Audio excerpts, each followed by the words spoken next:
guess that's wait till like some people get in immediately. Or when people get here.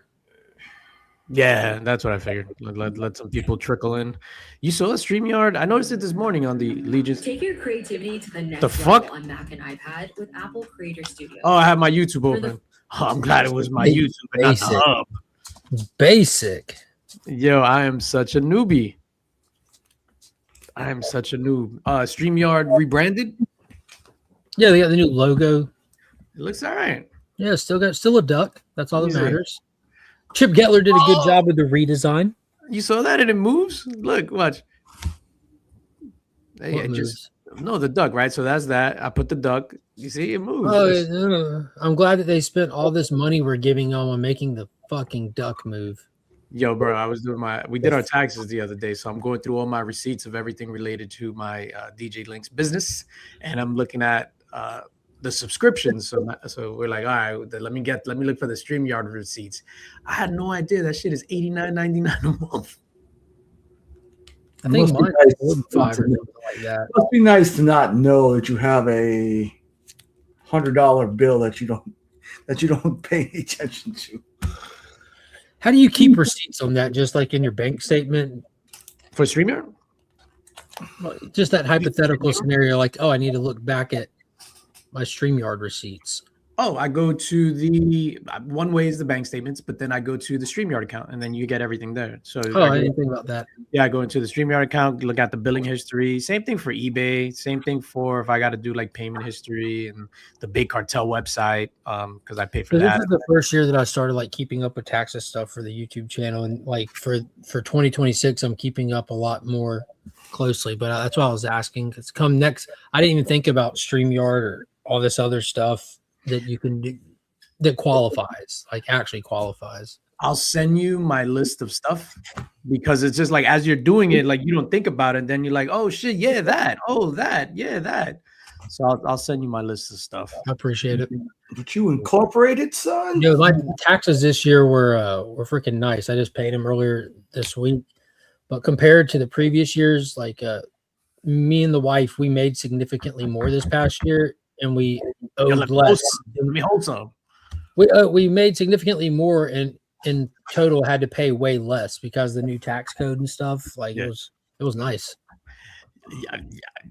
Yeah. I mean, we got hammered last year, and we had to pay back a lot this year as well. But I want to say about like a little more than half of last year. What we had to pay back, I think, which I'm like, yeah, that's crazy. Significant. See, like I have it set up where I don't try to give the government an interest-free loan through the year. You know, like I'll plan and pay it at tax time kind of deal. Mm-hmm. So to have made more and to owed less, that's a huge shift in the right direction. Yeah, no, that's amazing. I don't know. And then I'm like, yo, what's the purpose of even paying this shit? Yeah, I'm like, yo, it's all this. I just remind myself that that's how first responders are funded. Like everything else that's bullshit along the way, schools that my kids use and first responders. That's a great way to look at things. Because there's so much stuff to make you mad real fast. Because everybody automatically thinks about potholes and why graffiti and shit. No, I've never thought about the first responders thing. Yeah. Public parks, schools that we use. First responders. That alone, a few good things are like, okay. Pit bullies, Timberlands. You guys caught up on Drewski? I watched half of the newest episode from yesterday. Not Thursday night is my guilty pleasure of just. I was on with Paul, so it kind of threw off my routine recording with him. Why do I have this?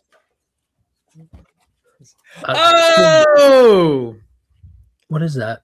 Carlos Bakery. So you know the Cake Boss that used to be on TLC? Isn't that in Jersey? They got one in Brooklyn too. I thought that it was in Hoboken. This one was in Times Square. So Times Square. Then they got one in the Port Authority on 42nd Street. I'm like, why do I have this in here?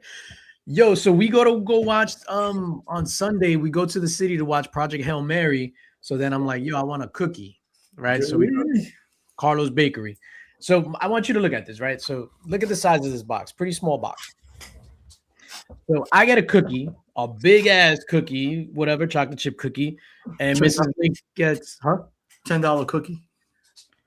I didn't even ask, dog. I just handed over my card. So big ass cookie, and then Mrs. Lynx gets 2 chocolate covered strawberries. Oh, So also they- $10.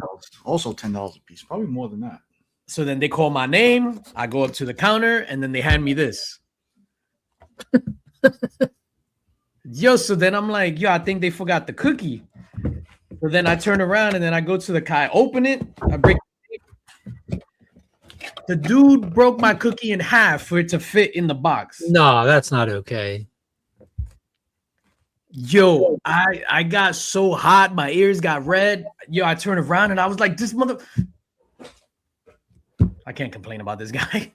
A cookie? No, they can put him on the little sleeves. Y'all don't have like the Great American Cookie Company up there or something? No, but that's exactly it. Like, I've never had this happen. But then I couldn't complain about the person that was taking care of the cookies. Damn, son, you let another man touch your cookie? Golly.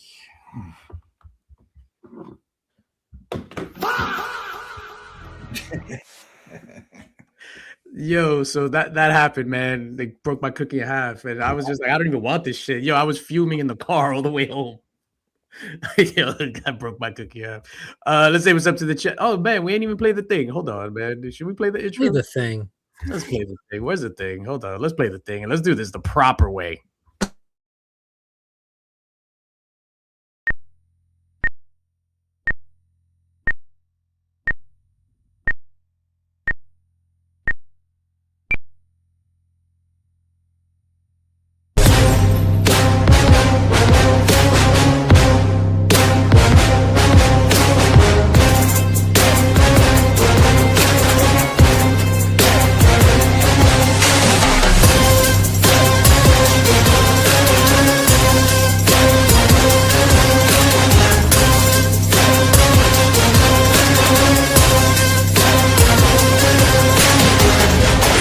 Infamous Illuminati.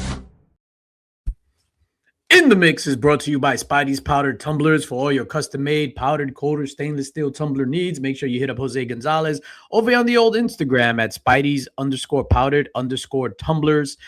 Hit him up.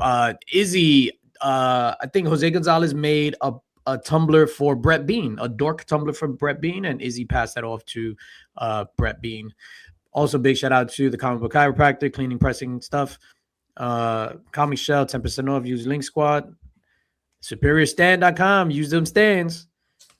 Mark, you had something that you wanted to promote, or maybe send people over there if they wanted to go help out that auction. Oh, Kevin, yeah, random reads.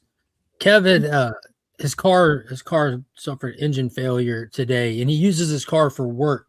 So he decided to go live and just start selling off stuff in his collection to make as much as he can tonight, so that hopefully tomorrow he can go put a down payment on a used car and just continue working and not miss tomorrow work. It's kind of like if you can't drive, you can't work. If you can't work, you can't pay for a car. He's in a pickle, but he's using his collection to attempt to try to get himself out of that pickle. And last I looked, like you had like Jim was on there with him and stuff, like hanging out live, just trying to sell some stuff. So go check out his stream, pop in, or if you like, he didn't ask, but if you're so inclined to, ask him for his PayPal, shoot him something or whatever. He's fighting to not drown right now. Yeah, you have his PayPal stuff. Go buy something. You have his PayPal? I don't. Oh, okay. I can get it. Yeah, get that. I love to link to his stream. I'll get his PayPal. Yeah, because all I need is the PayPal. I don't want to buy any. I don't need any books either. Yeah, same. Yeah, I mean, we all, when it's a community member in need, like, you know, we come together like butt cheeks. Please don't sue me. And we do what we got to do. So definitely want to take care of him. And then if that's more important than over here talking shit with us on In the Mix, if you want to go over there and check that out, I don't blame you whatsoever.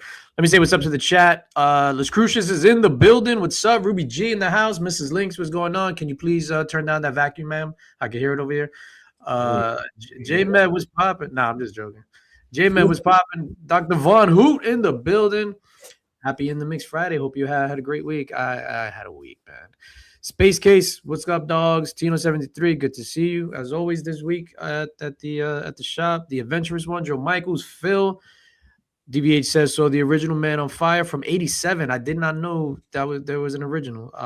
Pretty good. Not a patch on Denzel. Yeah, I didn't know that was a thing. Jose Gonzalez in the building. Eric Thompson. So I had no idea this was you, dog, until you mentioned something last week. When I was going back and watching the stream. So what's up, Eric Thompson? Good to see you. Taylor Winder in the building. He had a stream today that I was dying laughing. Whatnot stream. Yeah, fucking Taylor Winder is hilarious. J-Med. Hey, CBBST. What's good? Yo, CBBST. Those is the homies. That's the Superior Stan home team. They selling some exclusives and stuff like that. They dropped an exclusive, put it up for pre-order yesterday, a Dale Altman exclusive of Exquisite Corpses number 12. So make sure you check that out. CBBST.com, and it stands for Comic Book Buy, Sell, Trade. Those are the homies. I need to get a slide so we can show the slide in the morning. Not in the morning, in the beginning of the thing. I think we're caught up. Ryan Raleigh, what's up, dog? Yo. JSS Brooklyn in the building. There you go. That's Kev's PayPal. Let me just take a picture of this so I could see what's up after the stream. How you guys doing, man? How you gentlemen doing? Nick, how you doing? Man, buy any good artwork lately? No, I'm just teasing. You actually did. I don't know if you got it handy, if you got that Dr. Doom handy. And then I want to recap, or last we spoke, it was you was at MegaCon. Anything interesting happened after that? Like Saturday, Sunday? Yeah, I mean, a ton of interesting stuff happened. I mean, like I said, to be where I'm at and seeing everybody dish the tea to get to meet the people I meet now, it's just incredible. Just incredible. All right. Can we stop glazing? I'm not glazing. I mean, can we? Mark, does that sound like glazing? What is it? Exactly. I take that as a yes. I didn't hear it. I'm sorry. Nick was glazing. But go ahead. So what was some interesting stuff that happened at MegaCon? I can't get into specifics, but I got the chance to meet Sarah Pacelli of Miles Morales fame. She was at our table. We were repping her this time around. Oh, wow. In addition to Joe Kelly, writer for The Amazing Spider-Man. Not to be confused with R. Kelly. Definitely not to be confused with R. Kelly. But this is the nicest dude out there. And he worries about a lot of the stuff. Like he hears all the criticisms about, Peter and MJ being together. And it's a tough thing for him too, because he's kind of hamstrung. Dude, to that point, everyone complains about the comics that they're forcing Peter to be sad and separated. As soon as they show a movie trailer of them separated and Peter sad, everyone's like, yes, this is the real Spider-Man we wanted the whole time. Yes. I'm like, wait a minute, what? What? Nick, watch out. There's a grown man behind you. I got $1,000 too, so like. Oh, snap. Just throwing money around. No, it's for my brother. Hey, push your dad over in his chair and clear out his pockets. Stomp on him. Does that fit? Shake him by his ankles. Yo, this kid is 7 feet tall. He had to duck his head to enter that room. Yo, that's. Did your light flash before your eyes when he opened that door? Like they didn't even knock. I don't He's like, am I okay? Am I good? Am I allowed to? Can I hang out with the homies? Oh shit! Did you? I always ask him. He never wants to. But that kid. Did you think right now it could have been pause time? Nah, it ain't happening, bro. He opened the door. Anybody want a peanut? I make sure I go. Nick called him sir. Oh, how you call your own son sir? Yeah, I wouldn't talk back to him. Oh man, We're picking on Nick, but I wouldn't try that kid up. The hell no. Hell no. He's young. He's bigger than me. He's got more energy than me. I'm sure. Nah, screw that. He can have it. Yo, I'll man. just wait for you guys to finish. No, my life flashed before my eyes for you. Like that door swung open. I was like, oh no, this is it. Sarah McLaughlin started playing immediately in my head.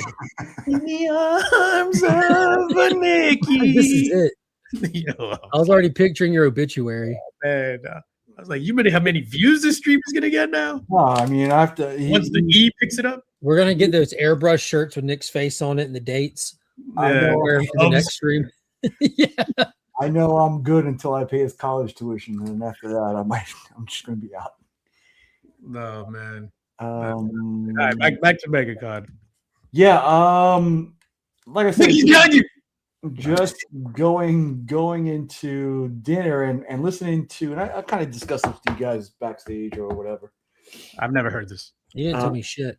We went to dinner, and it was Chris Condon, Martin Simmons, and Ed Brisson talking about their favorite movies. We did talk about it. We talked about But that. hey, you wouldn't tell us what movies they liked. Yeah, it was just some crazy horror movies. Like Teeth was one of them. They discussed at length the original Texas Chainsaw Massacre. And then just to hear throughout struggles and tea, and then hearing about some of the guys talking shit about Marvel and DC. And one guy signed with Marvel, and he really hoped DC would come through because we all know that they tell the best stories. They do. I was like, They also pay better and have better creator rights deals. I was like, I know that since 6th grade. That's not known. He was like, yeah. It's just that Marvel came knocking first, right? Yeah, well, Marvel came knocking at an opportune time. I'll just leave it at that. Yeah, hopefully they weren't stupid enough to sign exclusive. Marvel For right really now. doesn't. Marvel really doesn't have like the juice to demand it of people right now. I don't understand anyone going exclusive with them. Like, how about I just continue writing for you and you say thank you like that? You could literally say that as a quality professional right now. Is Al Ewing exclusive? No, he's writing for the Absolute DC. He's like one of their premier writers. He's done Green Lantern since issue number 1. Did he do Absolute Superman 2 for a bit? I thought. No, that's Jason Aaron, another Marvel hire.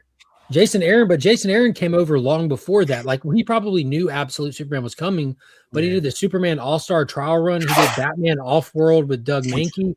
And Batman Off-World was dope. then he got Absolute. So, like, they warmed Jason Aaron up. Like, he hasn't missed it DC yet. And just to hear, like I said, like all the tea being discussed about other people, hearing some upcoming projects, which one I shared with you, DJ. Oh no, we don't talk about industry stuff backstage at all. No, it was dropped today on Instagram. The Borican, the Ghost of Borican, I think it was. I saw where BTC dropped the Johnny post. The Johnny post. I wasn't privy to that, but those guys did well with the Crow packs over the weekend, and in terms of like whatnot sales, so they killed it. Johnny Desjardins got his first Marvel cover coming. Yep, I think they teamed up with Comic Tom. Yep. I don't know. That's pretty cool that BTC brought us Jang's first official Marvel cover. Now Johnny's first. Dude, it blew my mind. I didn't know Johnny's never done a Marvel cover. He's been around for so long, prominent in the exclusive cover game. I don't remember him. Does he have DC stuff either? I think this is like his first major work. Now that I think about it, I don't know, because like for me, like I discovered him with We Live when he was doing like the palette knife stuff. Like that was awesome. I got like his Godzilla, but I don't buy a lot of exclusives like that. Yeah, he was doing a lot of retailer exclusives, and then he did a lot of like Do You Poos. Yeah, and Johnny. I mean, that's like the gateway into art and all that stuff. I got to see Jim Lee. Shout out to Jim Lee. Super tiny guy, like he's probably shorter than DJ, I think. It's called Fun Sized. Yeah, he does look up to me. He was probably in Elijah's pocket when he opened the door. he might have been. And I got to shake Simon on the side of a cliff. Simon Bisley's hand. Who the hell is Simon Bisley? Simon Bisley. He actually did He was at Heroes last year. Yeah. He did an exclusive Lobo for Scott's for C2E2, actually. Nice.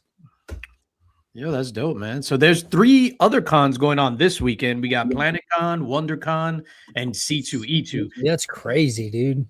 3 cons. It sucks because it's just like you like divide all the artists instead of having them all in one place where everyone can go to that one place and you have all the artists under one group. Is he the only person at C2E2? Because I saw like Becker and Daymares and Marcus and Burke. They're all at WonderCon. They're all at PlanetCon.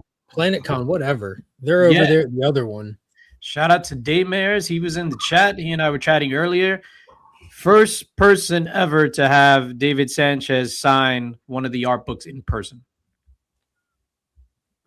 So J-Med, shut up. We'll see you at Heroes Con. What does he say? It does suck that everyone is divided this weekend. Yeah, look, like I told him I'd buy his bus ticket.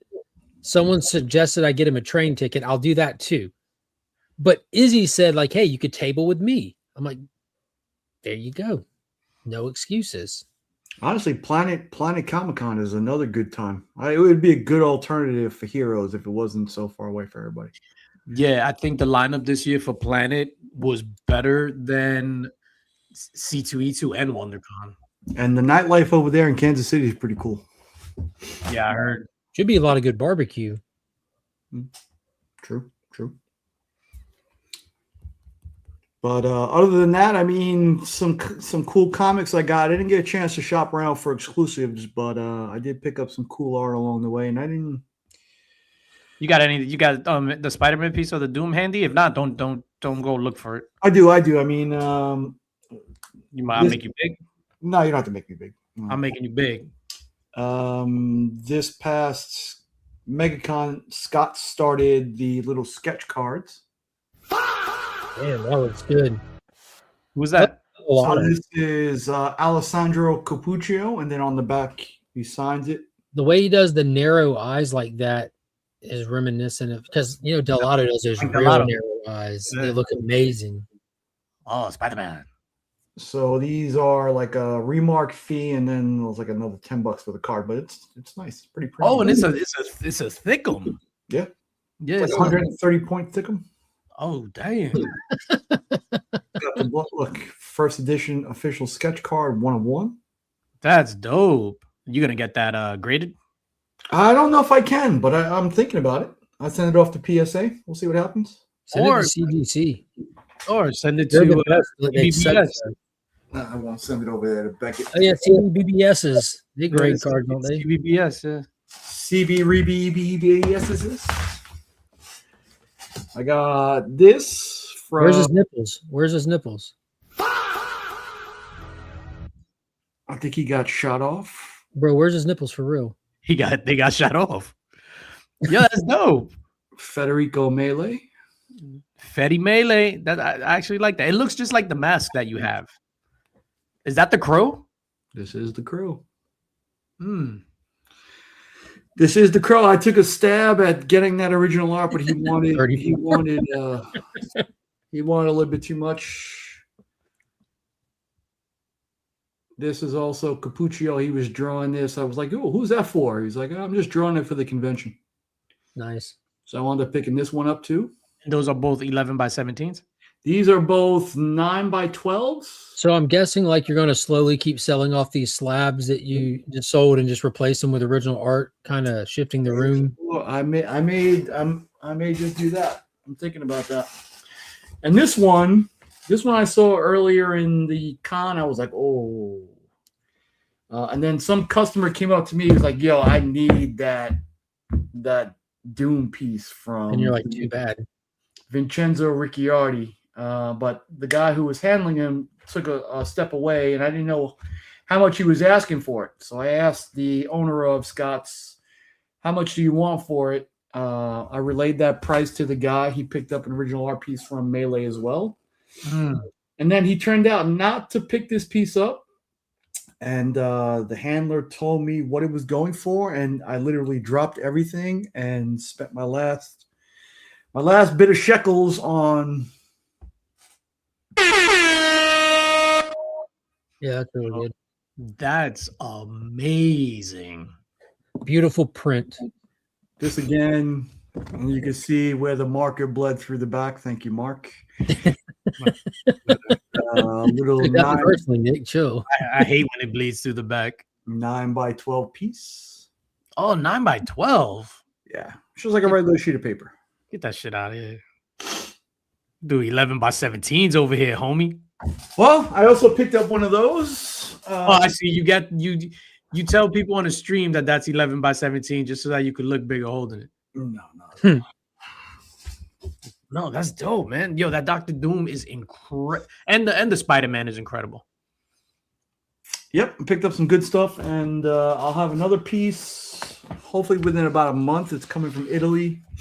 Whoa! An Exo Man of War From our boy?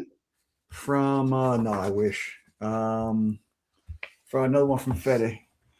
Oh, hold up. But let me make you big again. Hold on.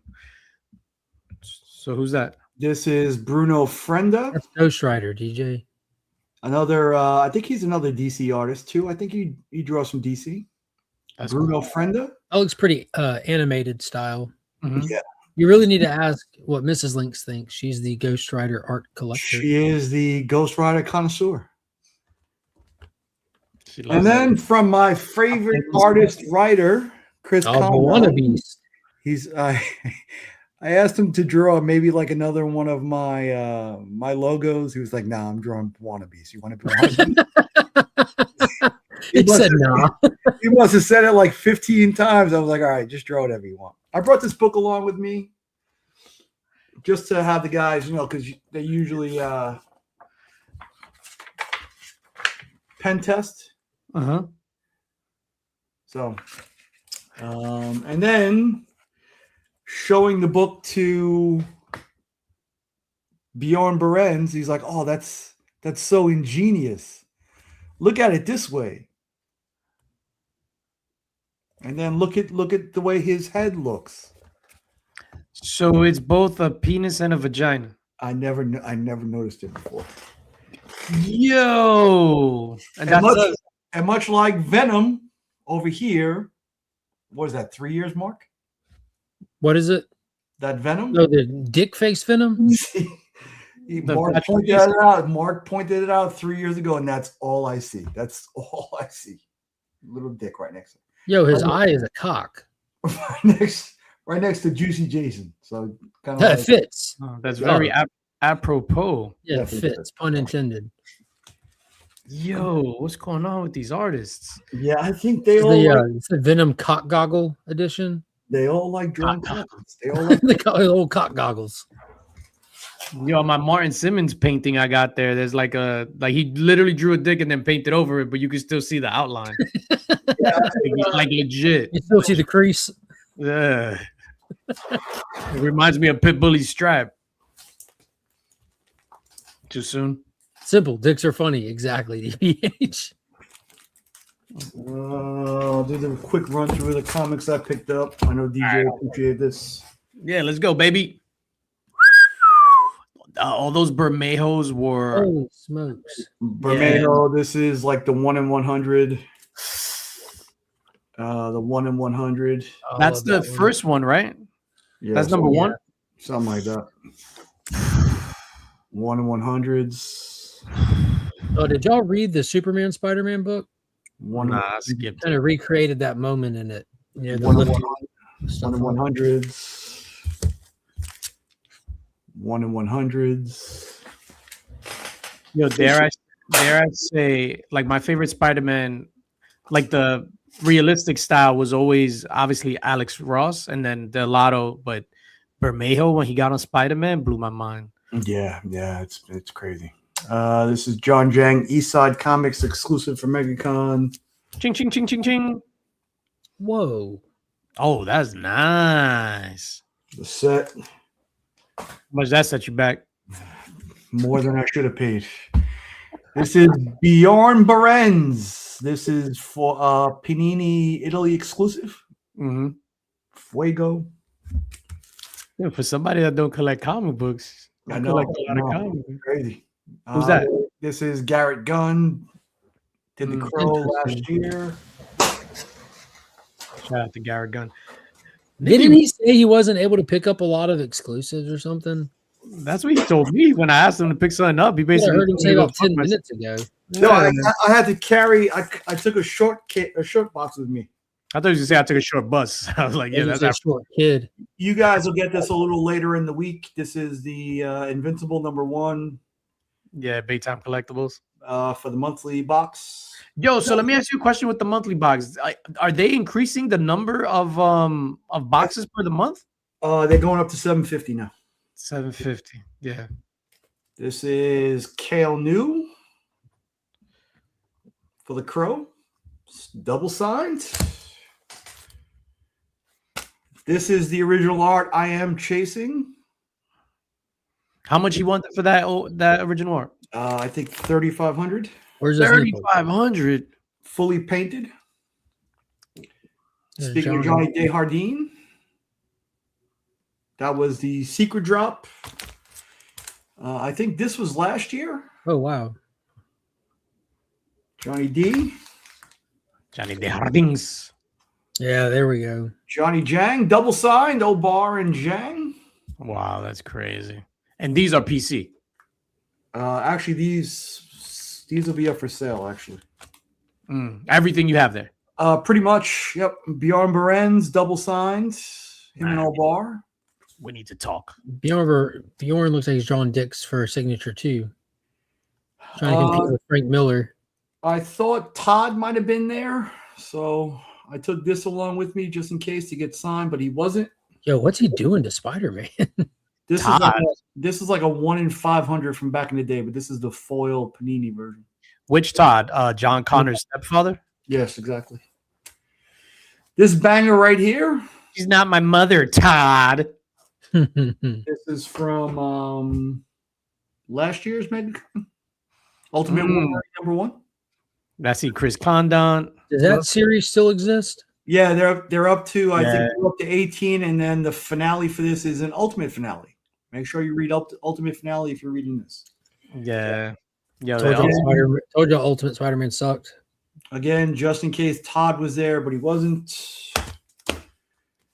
Todd Packer from The Office, he means. You guys will see this again later in the month. This is Alan Kwa, which I was going to get signed by him, but coming from Singapore, he was supposed to transfer in Abu Dhabi, so that's which cover there? It doesn't exist anymore. What's the one before you had that you put? McFarlane from the old trade paper. It's the Wolverine cover. Wolverine one. Oh, the Wolverine, that's Capuccio and Condon. Capuccio. We've seen this before. Signed by Johnny Jang. Again, I was going to buy. So I got all three. Lee Garbett. Lee Garbett wasn't there, unfortunately. Signed by Kale New.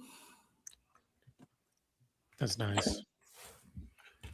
Bjorn Berens. Oh, that's Super Fuego. That's nice. Again, pretty much all of these are up for sale. This is Martin Simmons and James O'Barr signed from the last one. Now, I know you're saying they're all for sale. Where can people find these things? You can come check me on Instagram, or you can let me know in the chat right now that you're interested. This is David Messina signed. That's nice. That's real nice. Some of these books that I haven't even heard of. I mean, I haven't seen like these covers. And finalmente, secret drop from John Jang, signed by James O'Barr. Mark, you saw this? Oh yeah, I saw that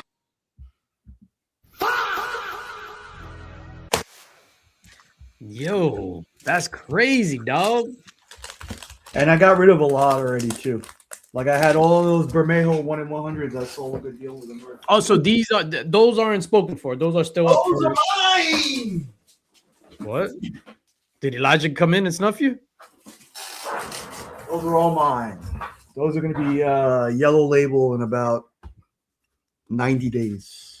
Gotcha. All right, let's move on and talk about some stuff that's topical. You guys see the last episode of Reacher? Hell yeah. It seemed really real. Bro's been working from home. Bruh, he should have put the brakes on, homie. It looked like a pandemic version of Reacher. Like he filmed it. So what we're talking about is how you pronounce his name? Is Alan Richard? Alan Richson. Richson. Alan Richson was driving his motorcycle with his kids. With his kids. He was going like family 30 miles an fun. hour. Literally family fun. And some pompous cockwomper, which I've learned that's some British slang, cockwomper, gets in and dude almost like he could have gotten really hurt. Like he did an endo and like fell off the bike, the motorcycle. Yeah, he dumped Alan off his bike. Alan trying not to hit him, like put himself in front of the bike and pushed him off of it, basically. Elliot, LA neighbor. It was J-Med, you see? Yeah, so whatever, that dude could have hurt Alan. Then like his kids are there with him. And Alan did everything in his power to de-escalate the situation, and he even asked him, "Hey, are you drinking? Like, what's wrong with you?" And then your boy, when Alan turned around, he pushed him right off the bike again. Yeah, dropped his bike twice. And then your boy just hit him with like three-pieced him, and it wasn't even like hard, like trying to kill him. He was just like. Yeah, when your boy went on TV talking about dude got de-escalated. He did.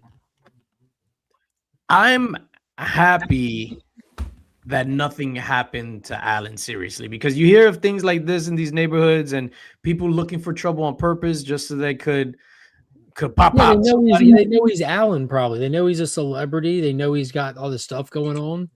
Mm-hmm. You got to be seriously effed up in the head or seriously impaired to take on a guy that big.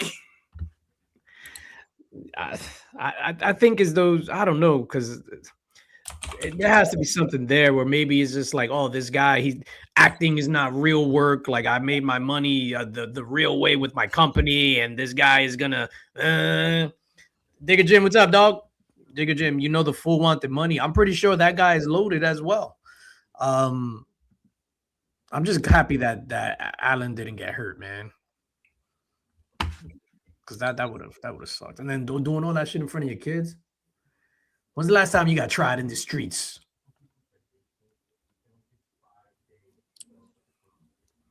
We're Mark and I are in different streets than you are, TJ.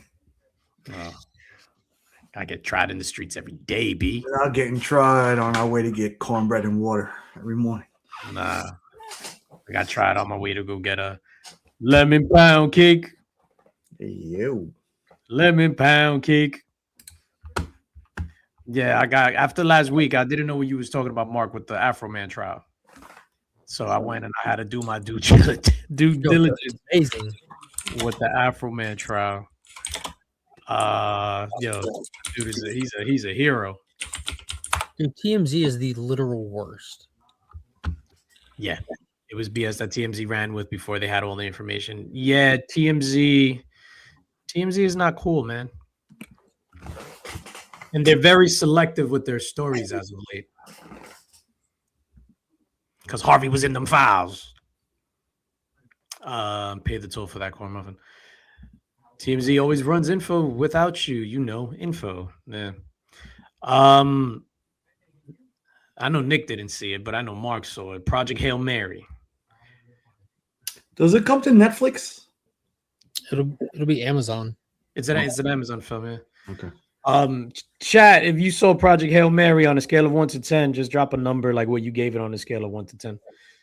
Mark, what was your thoughts on Project Hail Mary? No spoilers, please. No spoilers, please, because Nick is going to see it when it eventually comes to Netflix after it's off of Amazon. It's more mellow than I expected it to be. It's more lighthearted than I expected it to be. It was well written, well directed, well acted by Ryan Gosling. It didn't have as much kind of moments. You get one where he's quote unquote having a moment, which is a really beautiful scene, which is a great scene. But there's not a lot of that in the movie at all. There's not a lot of sense of danger, nothing like that. but like trying not to compare it to other things. I get like when I came out, I talked to J-Med like as I'm driving home from the theater, and I was trying to process if I'd give it like a 7.5 or an 8. I kind of landed on 8, like just quality and performance strength alone. But I kind of didn't like the second ending that was kind of shoehorned in at the end, kind of took a lot of the piss out of it for me. Seemed a little unnecessary. It worked fine. I think it's good. I think it's getting a lot of artificial glazing online though, which is fine. I hope it makes people go see it and everything. I saw it on Sunday, and it's like usually after you go to, like, I went to the movies twice, right? So I went to the movies on Saturday, and then I went to the movies on Sunday. And usually, like, if a movie is better than the other movie, usually it almost seems like it was way better than the other movie. Like, I enjoyed it. I'll never watch it again. You know what got me? What got you? When the social media people, I know like people get excited for stuff that's new, but when people started automatically comparing it to Interstellar, saying, I think this is better than Interstellar. This has been Hold up, time out. I'm like, bro, this is Who compared this to Interstellar? A lot of people. I've been arguing with people all on social medias. Yo, it's not even in the same vein. It's not even. No. What Sam Jackson said in Pulp Fiction? It's not even the same thing. It's not Say it again. It's not even the same sport. Whatever. No. La Royale with cheese. He said a lot of stuff in Pulp Fiction. Yeah, he did say a lot of stuff. Yo, that's crazy. I would not even. J-Man said he loved it. I hear overwhelmingly positive stuff about it. It deserves overwhelmingly positive stuff. It just doesn't deserve to be called a 10 out of 10 better than Interstellar. Like that's if you hear that narrative, you're going to go in there and be like, the fuck? It's very similar to The Martian as it should be because it's from the same writer. Right. Yeah, it's almost identical. Yeah. Like in tone and style. So Nick, if you like The Martian, you'll like it. Like it's a really good movie, but but good is not like great. Like Interstellar is like a masterpiece. But yeah, like when we left, it was like that. I was like, oh, that was good. I'll never watch it again. Like it has no replay value whatsoever. But it's it's just crazy because it's like shitting on a really good movie. Well, a lot of movies are like that. Like certain movies, once you see how it plays out, you're good. And a lot of this movie, like I said, it's very mellow. The movie is very, very mellow. So like the act of discovery, like you as a viewer discovering the beats as the movie goes, is really all it has for the most part. I mean, you get a little bit of dynamic acting from Gosling toward the latter half of it, but a lot of his part in that is pretty mellow as well. Yeah, that was one of my critiques, was just like, I don't feel he was acting like he was just Ryan Gosling. Like he was like Ken from the Barbie movie. I don't know. Like I had a conversation with one person that I was talking about how I think like, because they made the comment that they're kind of sick of the cringe comedy. And I pointed out that I didn't think this had like really cringe comedy in it, but they did a good job acting like science nerds. And this is how science nerds would act. It isn't necessarily cringe comedy. It's awkward people. Yeah. Three Body Problem. Similar premise to a point. Show though, isn't it? On Netflix? Yeah. Is that the one with the little like hyper thin wire that cuts the shit? That was one of the craziest scenes I've seen. Yeah, I dug it. The space scenes. It's funny because we're over here talking about like, yo, it was really, really good. Like it was there's nothing to complain about. It was really safe too, like super safe. But it was like a paint by the numbers, lighthearted family film where you can take the kids. Like it was, like it checked all the boxes. My kids would hate me if I drug them to see that. Yeah, because of Rocky. No, because they'd be like, dude, what's something going to happen? Like from a kid's perspective, that has to be one of the most boring movies that ever been made. Probably. From an J-Med adult perspective, a little more entertaining. says, I like this movie because the theme and through line is hope. It was the first movie I've seen in a while that showed humanity at its best instead of its worst. I could see that. I could see that. Fuck hope. No, I'm just joking. I'm joking, J-Man. I'm joking. No, I could totally see that. Like it was hope. It was intellect. It was 100% humanity at its best. I changed my mind. When are you planning on seeing it, Nick? I don't know. I think I'm gonna wait for it to hit streaming. Actually, I love it. Close Encounters, anyone? Am I Unk?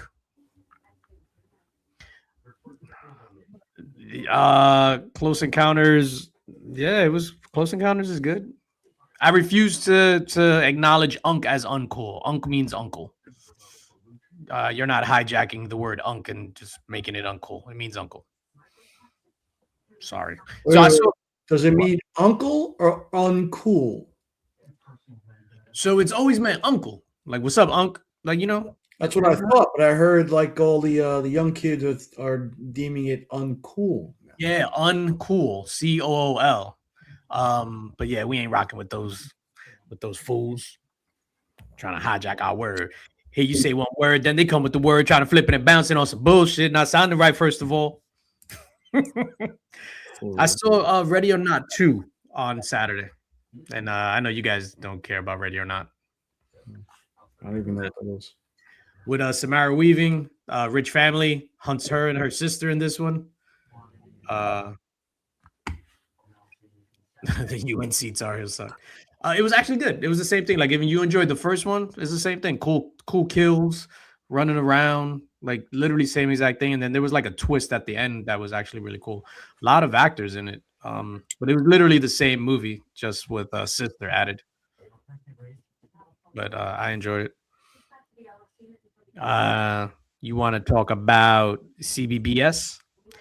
CBBS folded. It's gone.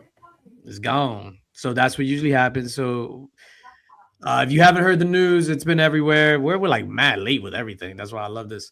CBBS closing its doors because they were bought out by PSA, and that's what happens in business. So it's not like they, because I hear people say, "Oh no, this is messed up. Oh no, CBBS, no." But it's business. Well, I mean, PSA bought Collectors, or Collectors bought Beckett, which owns CBCS. So I mean, that's all just folding it into the company, I guess. Yeah, that's what it is. It's just absorbing the company and then getting rid of redundancies, which is bad. You don't never want to see people losing their job. But it's not like if they kept it around, it would have been like false diversity in the sense because they still own it. That's like now, right? So it's like how Mars owns every single candy bar that you go buy in the store. So Mr. Beast bars. Not Mr. Beast bars. They're the only one. Go get those instead. But like Mars owns all that shit. It's the same thing. So CBBS would have been the same shit as PSA.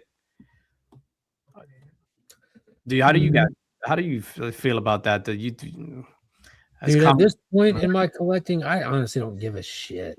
I'm with you. Like, I mean, I can weigh in on, but me personally couldn't care less. Like, I don't send shit to get graded anymore. And I just. This is where we're going to next, T-Dubs. This is where we're going to next. Should we read it? Because it's fucking hilarious. Yeah, let me bring it up. Yeah, I mean, honestly, we all said that throughout when CGC has had their stumbles, they've had a chance to catch up on market share. It was CBBS's bullshit that they didn't capitalize on it. They actually fumbled the ball numerous times in those instances.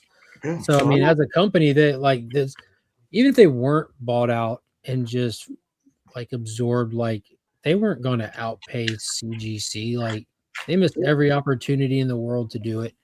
And I think this has more to do directly with the card community than it does the comic community, because CGC is the giant, is the behemoth that no one's really anywhere near touching anytime soon. But in the card community, like, wasn't PSA and Beckett more competitive with each other than PSA, it's yeah.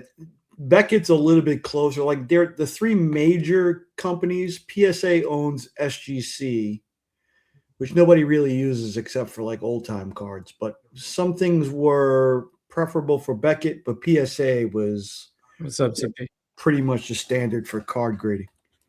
All right. So T-Dubs had mentioned this tone deaf response. There was a lot of people that said that this was like a tone deaf response. Chill, it's amazing. It's perfect response. Before we even read this, I read this yesterday. I don't see anything wrong with this response. No, they should have done it sooner. They should have dropped it as soon as the CBCS news broke that they were folding or they were being absorbed. They should have dropped literally like 5 minutes later. They should have like I read some of the comments. What is tone deaf or out of pocket about this whatsoever? Like, I don't understand what is. I don't know. Let me read this. So a message from Steve Eichenbaum, CEO of Certified Collectibles Group. There was another major shakeup in the world of grading this week, but this time I don't think anyone was surprised or is surprised. Collectors place a lot of trust in grading services. You need to trust that the grading service is accurate. You also need to trust that the grading service treats your collectibles with care. And when you're building a collection with that grading service, you need to trust that your grading service will be around in the future. Let me go to the next slide. Hold on. Today, everyone should be asking themselves, which grading service do I trust with my collection? Since 1987, the Certified Collectibles Group company, CGC, NGC, PMG, JSA, ASG, LSG, WHT, WPIX, have focused on a singular purpose to protect the collectors and dealers by providing accurate and impartial grading services. You forgot Latinx. You forgot Latinx. Yeah, Latinx. Where other grading services have come and gone, the Certified Collectibles Group stands out for its consistency. That's one reason why collectors and dealers have trusted with us with more than 110 million collectibles, including Tokyo shit CGC, including that CGC Certified Action Comics #1 that just realized $15 million. We outside. Yo, CGC talking that shit. I don't see nothing wrong with this thing. Can we go through this like in piecemeal here? Like, just go ahead, do what you want to do. Go back a page. Go back a page. Yeah, so it's like, who do I trust with my collection? Keep in mind, CBS lost an entire warehouse of people's personal collectible comics. They didn't misplace a book. Shit happens. That will happen with every grading company known to man for all of time. Shit will get lost from time to time. Something will happen. All of them, forever and always, from now to till the earth explodes. That's a thing. CBBS lost a fucking warehouse full of books. Warehouse full of books. Like, guys, not about that. They lost a warehouse at on-site grading. Like, Hudat had his X-Men 1 stolen by CBCS. Like, the fuck are you talking about? Like, they all have their margin of errors. And you get next slide, the consistency thing. There's a level of subjectivity to grading. Period. You can send the same book in 3 times and might get a slightly different grade because there is a margin of subjectivity to it. But they're saying in the bigger picture of consistency, not in the margin of errors. And it is important that it'll be around. Like, the fact that they've been around for 38 years is kind of a big deal because the collectibles that you have with them from 38 years ago can still rank up with the ones from today. Like, that is a thing. When a company goes out of business, so does their credibility. Jersey Creek says, can you sue them if they lose your comics? No, you cannot sue them.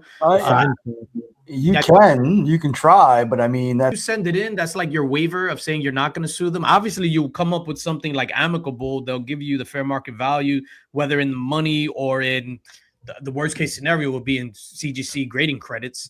But I don't think you could like sue them, like sue. Yeah, everyone can have issues with any of these companies, and like that's nitpicking. Oh well, like some people in the comments. Oh well, I've gotten scratch cases from you before in Banana Gate. Like, yeah, shit happens, and they address it, correct it, and you move forward. Like, having problems doesn't define your company. It's how you handle them and how you move forward from them that does. All right, let me continue reading this. A question I frequently pose to our teams: to ground us and to orient us is, who are we?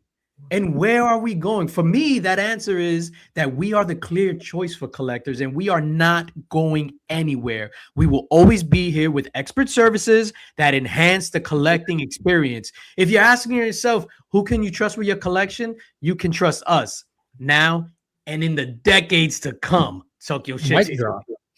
Yo, shout out to my guy, Sensible Comics. What up, dog? I'm going to give you a comment of heart right there. That's my guy. Just came back from Colombia. Yeah, but in all sincerity, what's tone deaf about it? Like, it's not tone deaf. They know the exact tone they're intentionally taking. Like, if you bet on the other company, what's up? Not around. Like, jokes on What's you. up? Where are they at? Yeah, I don't see anything wrong with this whatsoever. I think they could have went more hard. You know what I mean? Nick, what the hell you doing over there? Yo, I just want to prove a point. I just want to point out also Let me stop. when Bananagate was happening, what company posted a social media clip of an actual banana in one of their cases? Stephen that. Berkeley. All right, so you look at this. These are all remarked and done, signed and whatever. This was not signed or authenticated by a CGC witness, but I did send it away for JSA. Okay. All right, so what would you think? Get with it already. What would you think the label should be? Obviously yellow. Yellow with a black line across the top. A black line, of course. Yeah.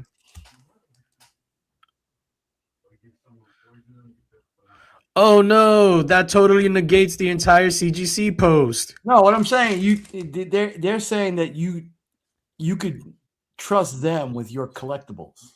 This sat at CGC probably. I dropped this off in New York, and I got it last month. Did you fill out the paperwork right? Filled out everything correctly. Everything was correct. In fact, the other ones I got JSA, no problem.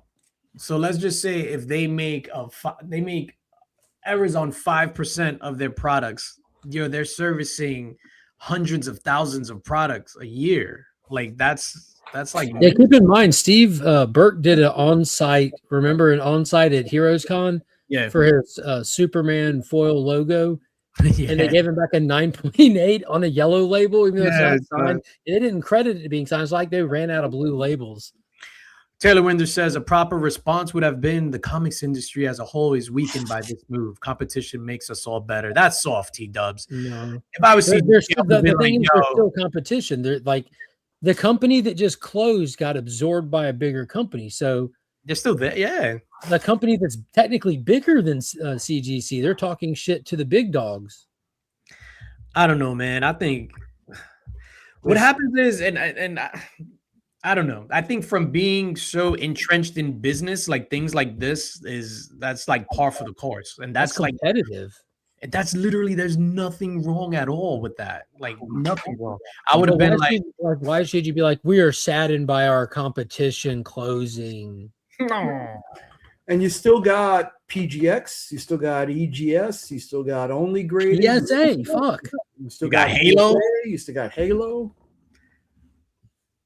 Wouldn't use any of them, but you still got exactly because CGC has your trust, even though they That's such a good point. Like, despite all of their flaws that people complain about, they still send to them because they're the trusted one. PSA, no, because they make the most money. That's why. PSA may get my money, but still. Nah, dog. I think PSA is the only viable alternative. There's PSA slabs are ugly as fuck. They're heavy though. You can knock somebody out with a PSA. Yeah, but I don't plan on using them as weapons. So why do I want a heavy slab? I don't know. Like if ECW was still going on, I will bring a PSA slab to hand to one of the wrestlers so that they can hit the other wrestler with it. Yeah. Yeah, that backyard wrestling was crazy. Yo, insane. Yo, CGC talking that shit. Yeah, good on them. Oh, they're so mean. So keep in mind, like making that comment sad for CBCS, thinking that they should have said something nice about them. They're sad. CBCS was literally making fun of CGC, putting bananas in slabs and making social media posts, making fun of CGC when they were trying to fix the Bananagate thing. So why the fuck would CGC like do a eulogy for them? Nah, Like not that doesn't even make sense to me. like good riddance. Yeah, yeah, dude. Like, where's your banana slab now, guys? I don't know, but yo, I hope somebody gets that instead of a watch. if I had competition and I win, I'm pissing on your grave. Like, I'm not, bro. If the YouTube landscape was so much better with fuck that. Get out of here. Get out of here. All right, good.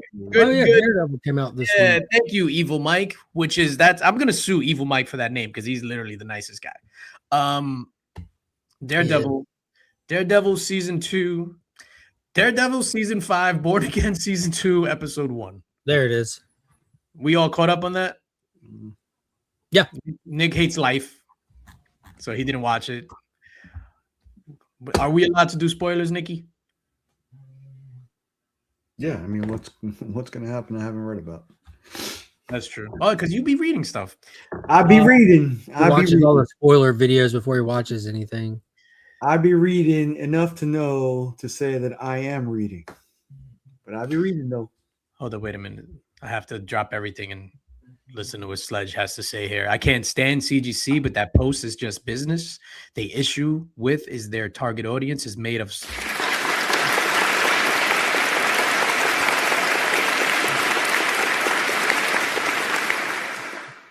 Yeah, the comic people are like, this is sad. The trading card side, like, fuck them.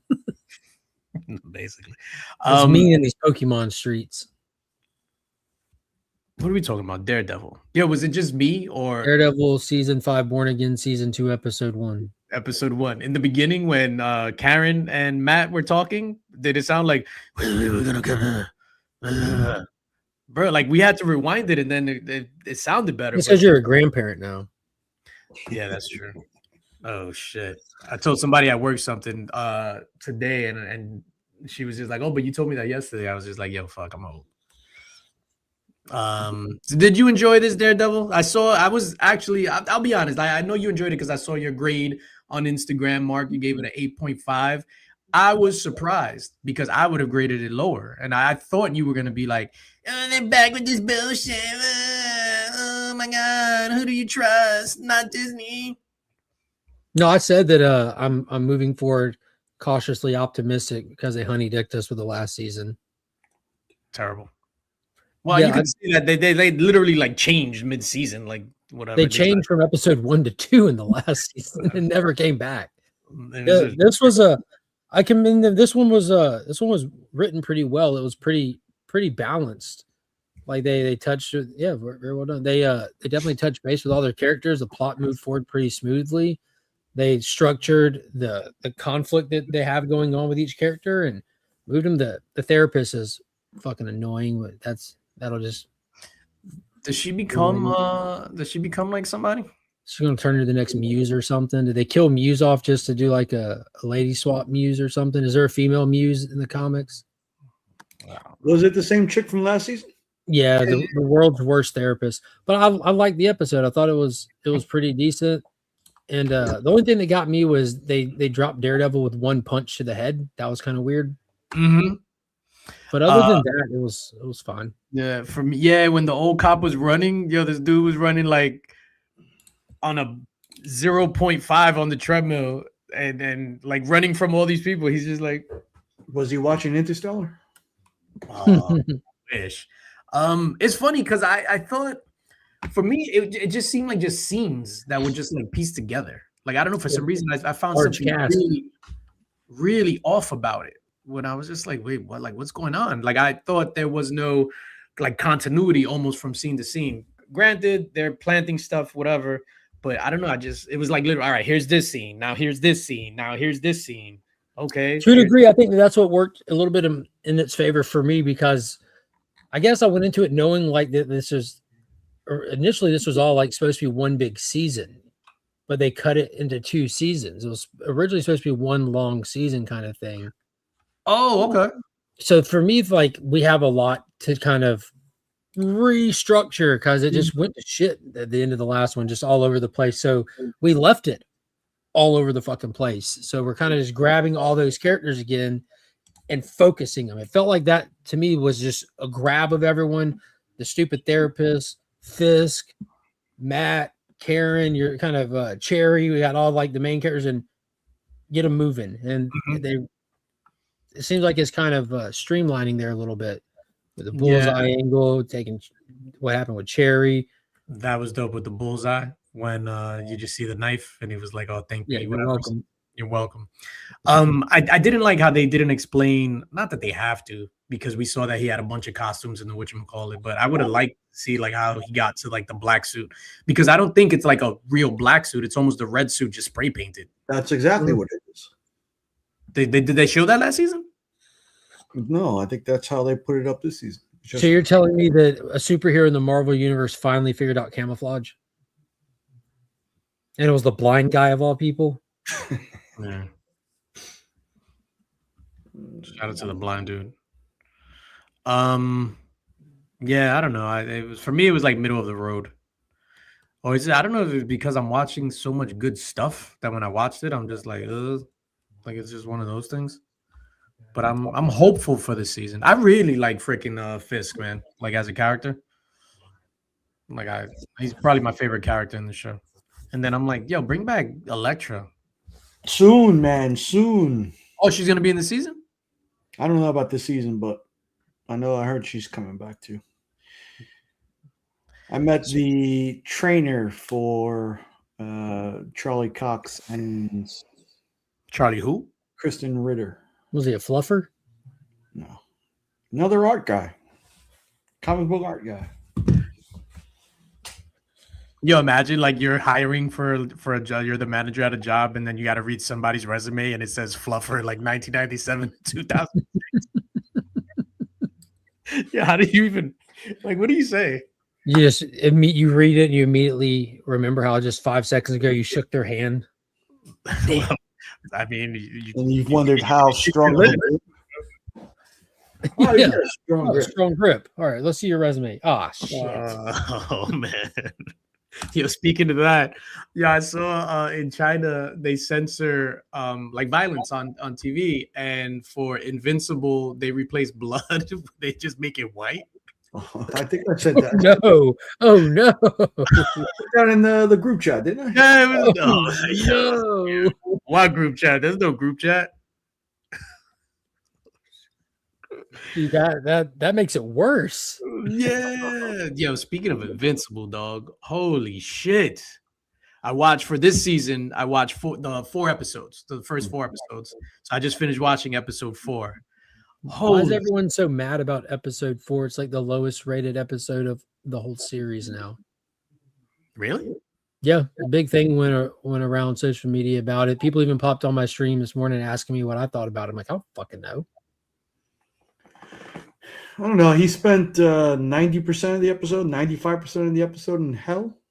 Yeah, that's probably what it is, because it's like yeah, because he wasn't in the episode for like the first half.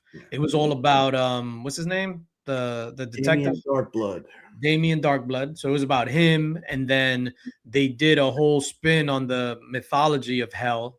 So I could see somebody probably saying, "Oh, look at them, that they're trying to make hell different and all this other stuff," especially if you know what's going on in the world today. So it almost makes it seem like Satan is cool in the story. So I could see it getting flack from that perspective. But it was it was a really good episode, dog. When they were fighting and then the Slayer song was playing, Raining Blood, bro, that shit was so metal. Ah! It was good. It was good. I didn't know that they'd had like people were like hating on it. Mm-hmm.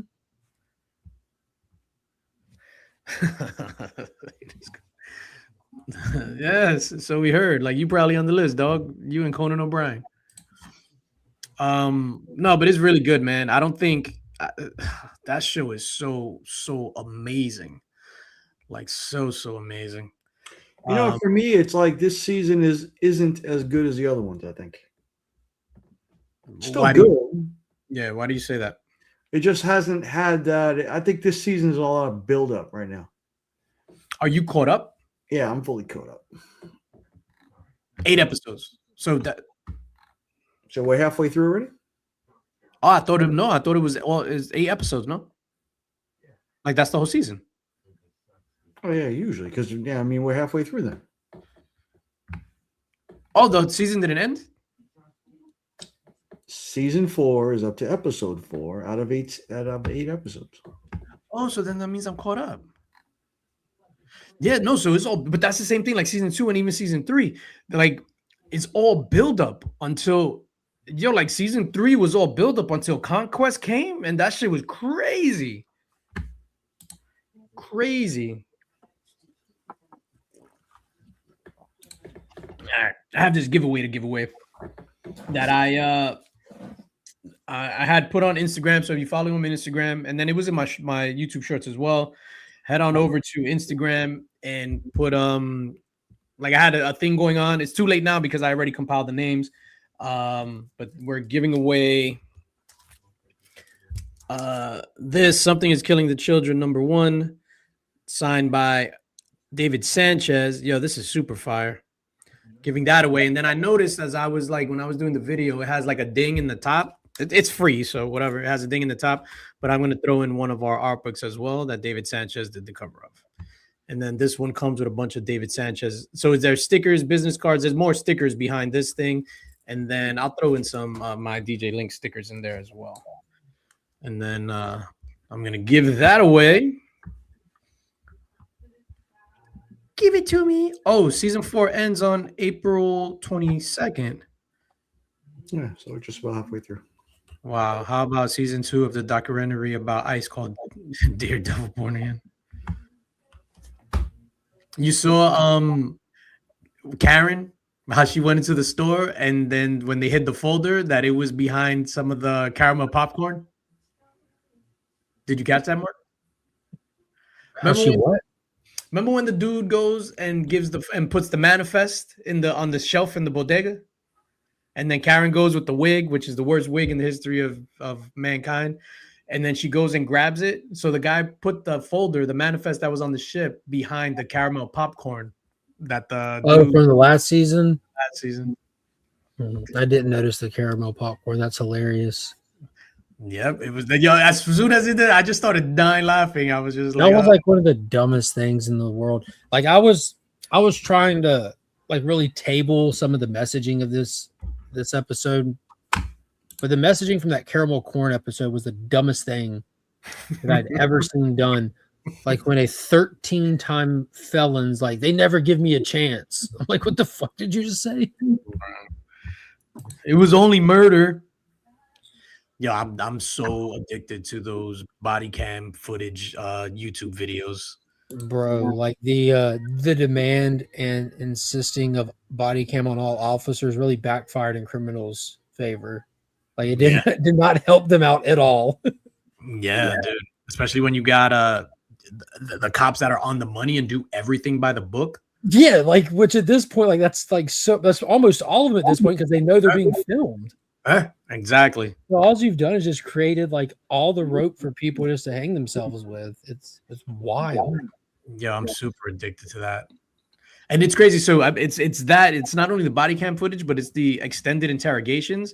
Because when we watch like 48 hours or those shits, it's always just they right away. Like 2-3 hour long interrogations. Huh? They're like 2-3 hour long interrogations and stuff. Yeah, sometimes it's longer than that, but it's just like, hey, how you doing? Hey, what's going on?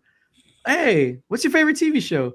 Oh, yo, and it's like all this shit, and they cut that out from like the 48 hours and all that stuff. It's just like, where's the body? It's just like, yo, there's a real art to those interrogation practices, bro. They got you tripping over like whatever. So then, for example, I'm watching one the other day. He's just like, oh, what's your favorite TV show? Oh, my favorite TV show is Daredevil Born Again, let's just say. And he's just like, oh, did you see the episode from last week? Oh, no, I wasn't home. Oh, okay. So where were you on Wednesday? Yeah. Oh, man. All right, so this is for those these 2 books we're going to draw for this. Good luck. Again, this was like an Instagram giveaway. Let me just shuffle this up. Nikki, tell me when to stop. Stop. And then I'll be posting this little clip. I'll be posting on Instagram. And then the winner, make sure you reach out to me on Instagram. Hey! What does that say? Never mind. That's Nelson. Tino 73. I will see you on Wednesday, sir, with this stuff. Yo, save me shipping, dog.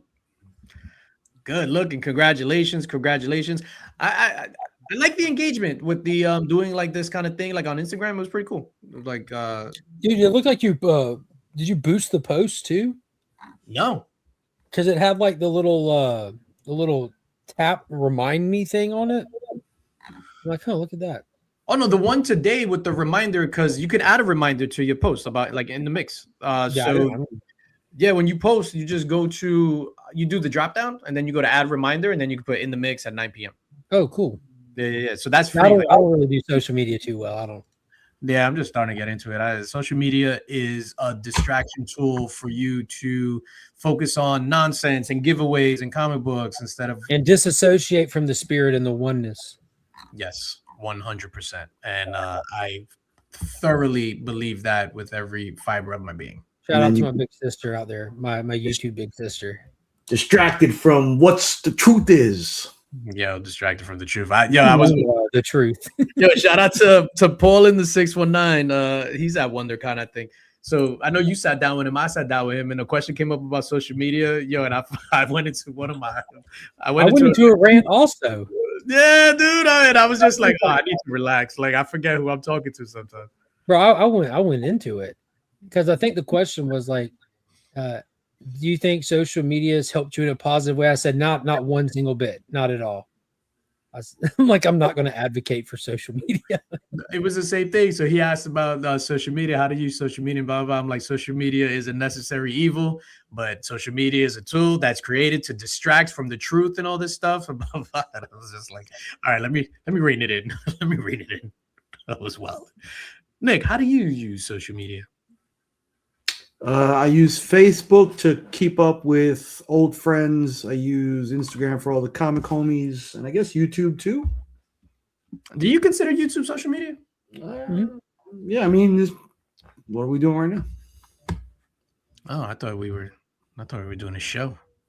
It's a video platform, but it's just like I think it's like a deluxe version of a social media platform in a sense. Because I mean, it's a multifaceted platform. You know, you can just watch video. It could be a streaming service for you, or you can interact on it like a social media tool. Hold up. Taylor Winder says, LOL at being on a social media, bitching about social media. Taylor Winder, that comment was tone deaf and lacked. No, but yeah, I completely get the paradoxical nature of it. Because I even made that point. I said, because he asked me like, what about like meeting friends and stuff like that? And I said, yeah, I absolutely love the friends that I met on here. I wonder who I didn't meet because I was on here instead. Like in real life. Say the same for Instagram. Without Instagram, I mean, yeah.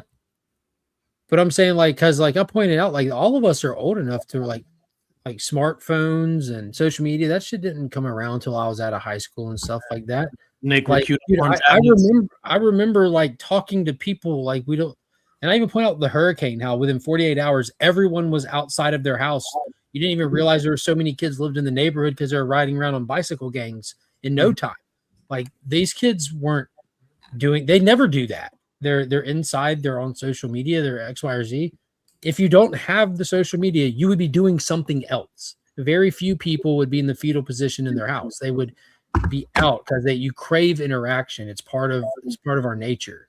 No, that was just like how back in the day, like I remember, because even with like boy-girl relationships that they just fly by because they have access to each other so much through the phones and they're on their phone like all night texting, but like going home from school when me and Mrs. Links were dating, like going home from school, then we could talk on the phone for like a half an hour until my mother's just like, yo, get off the phone, like blah, blah. And then you just wait to go see each other in school and you cherish that time. Taylor's comments awesome. Non-rotary phones were most definitely a thing and normal when I was a kid, but the main phone we had for a while was a rotary phone. And right there in the middle of the rotary, we had the Mr. Yuck sticker, the poison control sticker. Mm-hmm. Remember Mr. Yuck with just and the poison control number? Nah, that's some Georgia shit. No, it's not. Mr. Yuck? Nick, do you know about Mr. Yuck? Dude, like I hit Mr. Yuck in Google, it comes right up. Like this is such a common thing. Y'all don't remember the poison control thing? Nah, Mr. Yuck sounds like our neighborhood PDF. Nah, I never seen that before. Dude, that's crazy. You know who Super Pickle is, but not Mr. Yuck. All right, can't win them all. Hey, yo. I learned who Super Pickle was when somebody handed me their resume with fluffer on it. So you're gonna say when a stranger opened his trench coat. Oh man. Shout out to that stranger. I miss him. No, it was on there before I can ever remember the phone. Like I don't remember it being put on there. It was just always on there. Mr. Yuck was created in the 70s. How did you know not to eat rat poison without seeing Mr. Yuck? Yeah, we didn't have it on the chemicals, just on the phone. Like the phone was probably a secondhand phone for us, even. I don't know.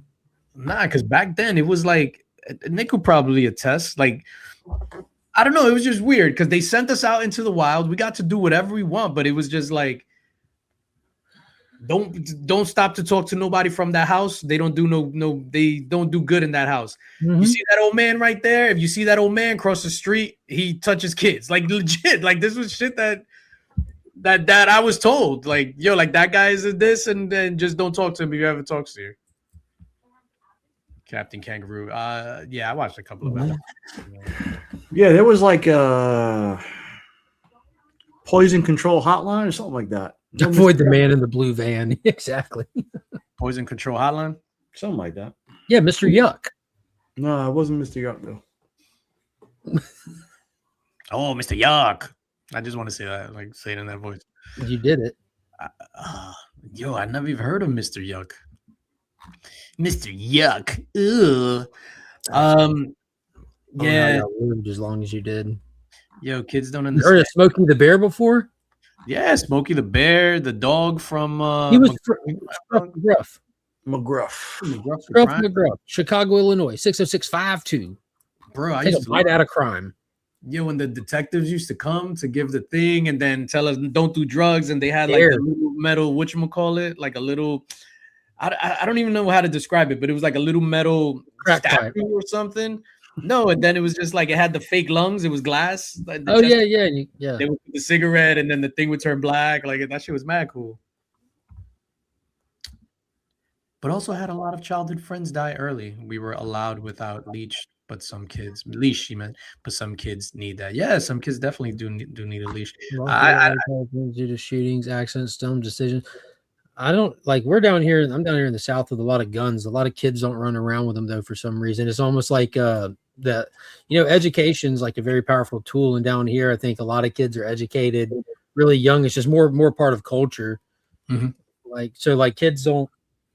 I don't think you have as many of those situations where kids like, oh, I know where my dad keeps it, and if something bad happens down here, kids know what they are. They're hunting for sport or to stock meat in their fridge and stuff. And like Finn and me, like he's already out shooting his BB guns and stuff like that, and learning safety and discipline and stuff. Yeah, I think that's super important. But Nick too, right? Like Elijah went on like a hunting trip. Like I was surprised when you had mentioned Elijah went on a hunting trip with school. Yeah. They had a class called Outdoor Trails, and they went deer hunting a few times throughout the year. And he grabbed a deer with his hand like that, the whole deer. Just picked it up. Someone did its throat. No, like the mountain did that guy. He just like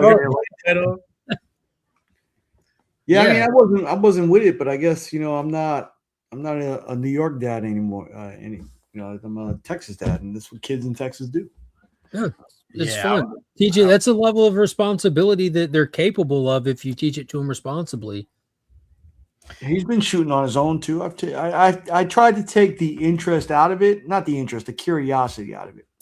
Yeah, that's what I mean by education. If it's not this taboo mystical thing, like I grew up in a house, like y'all know, my dad was law enforcement my whole life. Me and my brother.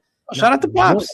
Not one time in my life did me and my brother ever even say to one another, "Wonder where Dad keeps it," or "You really want?" Like it never. Like it was just a thing. That's his firearm. That's a firearm. That's not a toy. That is a weapon, and it's like right there the whole time. We We knew where he kept it. We couldn't care less. Yeah, first time I got a hold of a piece like that, I acted like Jonah Hill, and this is the end. Woo! And I was just like, bang, bang. Whoa! Oh shit! I don't even know what to say. Play JC, the strippers already. Lone Wolf Comics, my guy. You got to play them all for that one.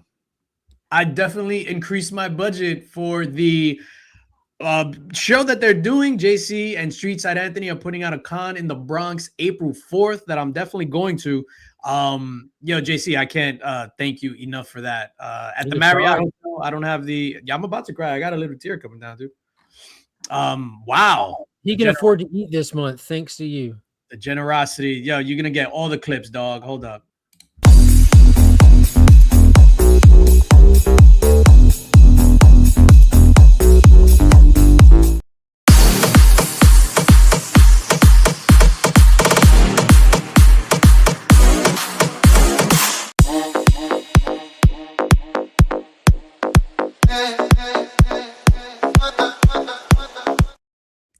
And last but certainly not least, hit him with it. We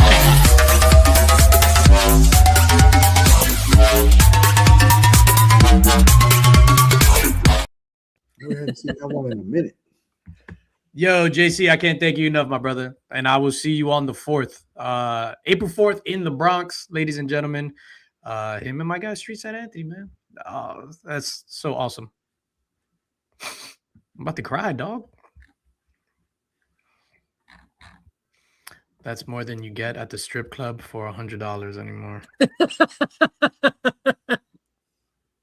That's funny. Yeah. Nick would know. Nick was a connoisseur, and you was going to the expensive ones. You're going to flash dancers.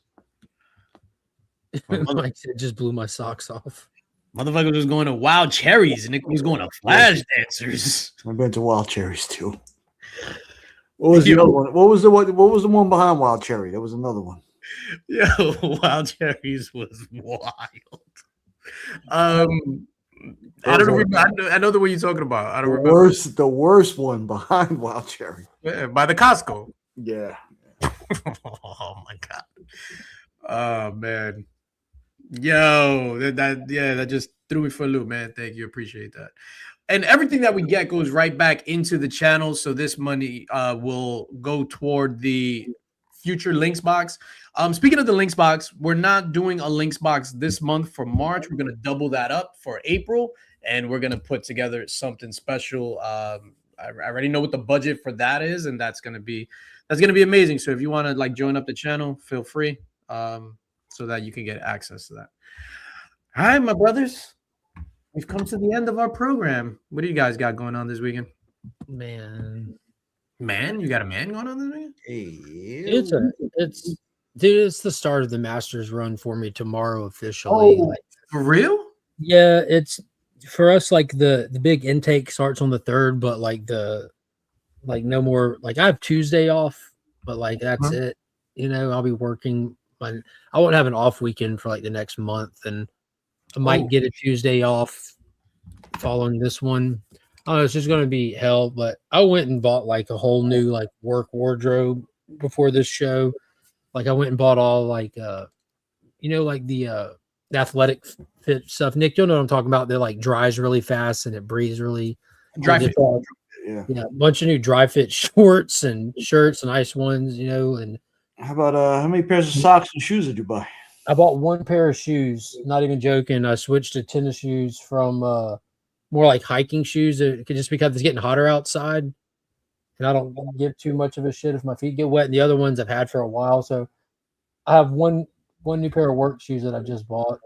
They're like you don't have to tie them; you just slide your feet into them. They're like cloth fit ones, just so they're lighter weight, cooler on my feet. Yeah. Hold on real quick. Some breaking news. James Tolkien from the writer from Lord of the Rings died. No, it's the actor from Masters of the Universe. Pops messaged me while he just links it again. Yeah. You just got links. Remember he was the detective in Masters of the Universe with Dolph Lundgren. The bald guy, the principal from Back to the Future. Yes. Last week he confused Slacker McFly. Kenny Loggins for Kenny Kenny Rogers. fucking Loggins. Yo, I wasn't even like I was just joking with this thing because And obviously now James Tolkien for J.R.R. Tolkien. Hey, did y'all watch the commercial for Harold Potter on HBO? It is getting drugged in the funniest way possible. Yeah, Detective Lubick. Yep. Nick, did you see that? The Harry Potter trailer or commercial, whatever? First look? I haven't even seen the other Harry Potter movies. Neither have I. So I shared in the chat. I've never read the books, never seen the movie, saw the commercial. It looks very well produced. It looks top quality TV show because this is a show HBO. now. It's HBO, right? But even that when I watched it, I'm like, that looks well made. Doesn't look like something I'd care for. I don't want to watch a bunch of little kids run around playing with their wands and shit. I just don't give a shit about that. But people that do give a shit about it, there's like two camps. Like you have this camp of like fans that just are gonna hate on Harry Potter because they think like the writer, the lady who created Harry Potter, is some kind of transphobe because she's like a feminist. And then you have the other camp that's mad at the casting of this because like apparently the actor who plays what was his name? Alan something. He was in like Galaxy Quest and shit. He was like Alan Rickman. Yeah, like his character is being cast by a black actor when it's like they're like, dude, why wouldn't you just get like an accurate to the book actor kind of thing? So like it seems like a lot of people are mad on all sides of the angle. Joe says, I know Joe is a big That's Harry it, Potter. the Snape rap. I saw it on X. It was freaking hilarious. Like Jesus Christ. Jersey Creep says the Harry Potter movies are really good. I give it an 8 out of 10. Nah, dog. How many were there? 7? 8. Because the 7th one they chopped into 2 movies. Oh yeah, Deathly Hollows. They did in two acts. Yeah, I saw part. Like I saw part 1 because I remember Des was little and Des was into it, so I had gotten her the books. By Des, I mean America Chavez, and so I remember buying her the movies. But I watched the first one with her and I fell asleep. And I was like, after that, like they would go to the movies to watch them, but I wasn't buying them on DVD at the time. And then the last one, I went to the movies with them. I was just like, I'll just go with the part 2 of the Deathly Hollows. I'll go see that. I have zero interest at all in Harry Potter. Like when you guys were talking about it in the Legion chat, like I'm like, I can't even chime in. Like when you talk about no interest, like I like legit don't care. Kyle loves them. She watched them over the years. Monkey enjoyed them. Finn tried watching them. He's like, dude, this he's like, give me Godzilla. You know, like this. It can't keep Finn's attention, and I'm with Finn. We'll just go watch old Godzilla movies in the other room, kind of thing. I remember when America Chavez was little because she had the books and she would bring them upstairs when her grandmother would babysit her, and her grandmother would be like, "Oh no, that's like witchcraft and blah blah." Look at you reminiscing, you old grandpa, you. And I was like, you know what? I'm getting you another copy. You thinking about when America Chavez was little, and now she got a baby, got a little Chavez. Yo, goat. Yeah, goat. Yeah, dude. That's from The Goods, Live Hard, Sell Hard with Jeremy Piven when he was talking to you. Did Chip? You just got charged for inciting a riot, yo goat. Yeah, I'm old goat, man. Yeah, I've been reminiscing a lot. There's prequels to Harry Potter. Oh, that's right. That's that shit with Johnny Depp, right? And Red Man. The Fantastic Beasts. I forgot about. Is that about Harold's dad or something? Like Hag? No, is it Hag? I've never seen any of those. The Who Fantastic. does Eddie Redmayne play in it? He's the lead, right? Oh, he's Dumbledore, young Dumbledore. Oh no, he's not. Nick, who is this? You be watching Harry Potter. Joe. Joe, who the fuck is Eddie Redmayne play? I just said I don't even watch that. The first one is more like a traditional 80s kids movie. Speaking of traditional 80s movies, there's something about a trailer came out for. Oh, he plays Newt Scamander. Newt Scamander. Scamander. Yo, the trailer for that something on Oak Street. Scamander. the end of Oak Street or something. Oh, that looks awesome. It looks No terrible. clue what it is. It's a bad robot film, but like it's just this perfect little town. It looks very 1980s, which J.J. Abrams got that Mhm. nostalgia in him, like he did Super 8 and stuff. Mhm. But who was it? It was it Anne Hathaway or something? Anne Hathaway, Ian McGregor. Ewan McGregor, she's like, honey, something's off. Our neighbors, our street. I think the whole neighborhood has moved. Yeah. And then you see like that little clip where it looks like it's off the ground and there's some kind of other world there, and then they're running in the street and a fucking dinosaur's chasing them. I'm like, yes. And you see how it's round. Oh No, but you see how it's like it's a neighborhood, it's round, like it's like a perfect circle. It's Yeah. just somewhere. Similarly to how the earth is flat, surrounded by the ice wall, and there's continents outside of that. yeah. Can't get to him though because the ice wall. Can't. Newt Scamander, that sounds like a Star Wars I character. feel like we're being punked right now. No, that's his name. That's I Eddie feel Redmayne. like Art just said that to be funny, and Joe's just backing him up. Yeah. Oh no, it's Newton.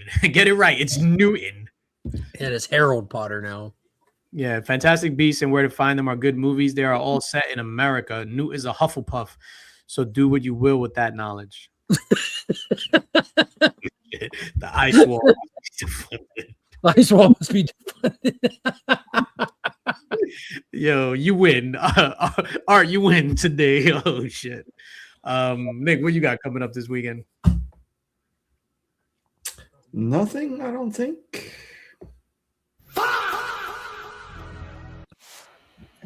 Yeah, first weekend back from the con and spring break, so I'm just gonna chill.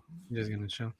Yo, if they ever do like a remake of Big Fish, Elijah could be like the giant in Big Fish. The biggest fish. So you're not gonna do nothing. You're just gonna sit home and avoid those paws. Yeah, man, I'm trying to finish Fallout 4 finally. I'm kind of on a good roll. Fallout 4, is it good? Yeah, I mean it's a typical Fallout game. I'm thinking about buying Crimson Desert, but What's that?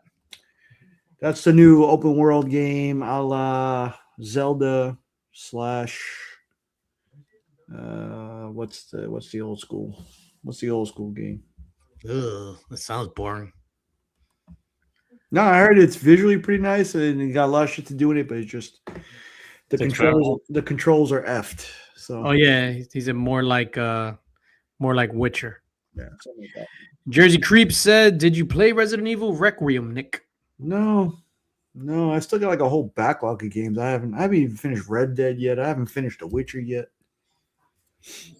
I played some Resident Evil Requiem, and I'm not afraid to say I was playing it. I played because right in the beginning you play as Grace, then you switch immediately to Leon. So I played as Grace, switched to Leon, went back to Grace, and I shut the game off because I was scared.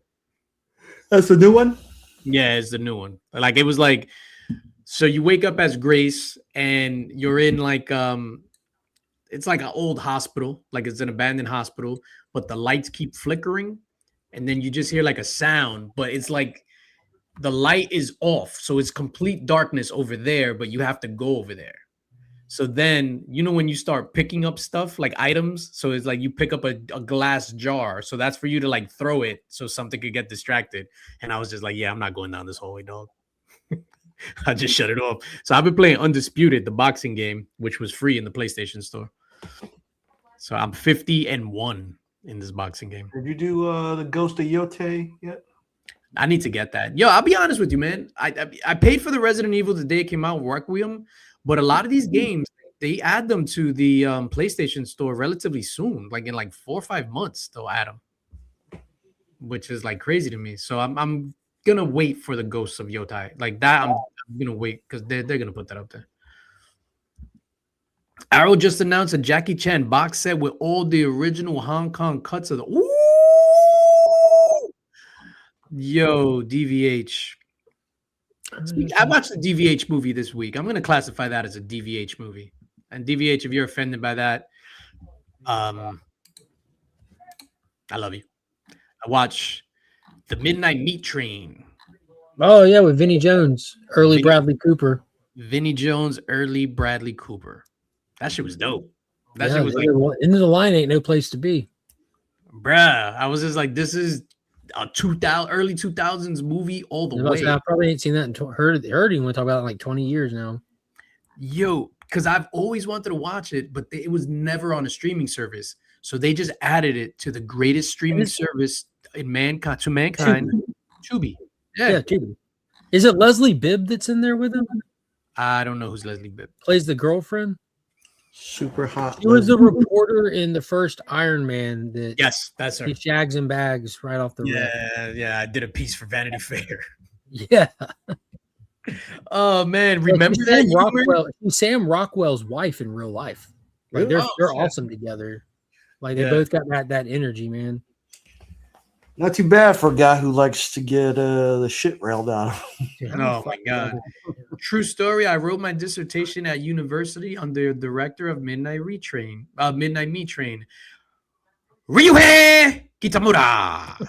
That's why I said it was a DVH film. You see? I got myself. I literally for like 20 years been wanting to watch this movie. And finally I got to watch it. And I love it. Can I recommend another fun one from that time era? Maybe Hell yeah. Recommend them all, baby. The Feast.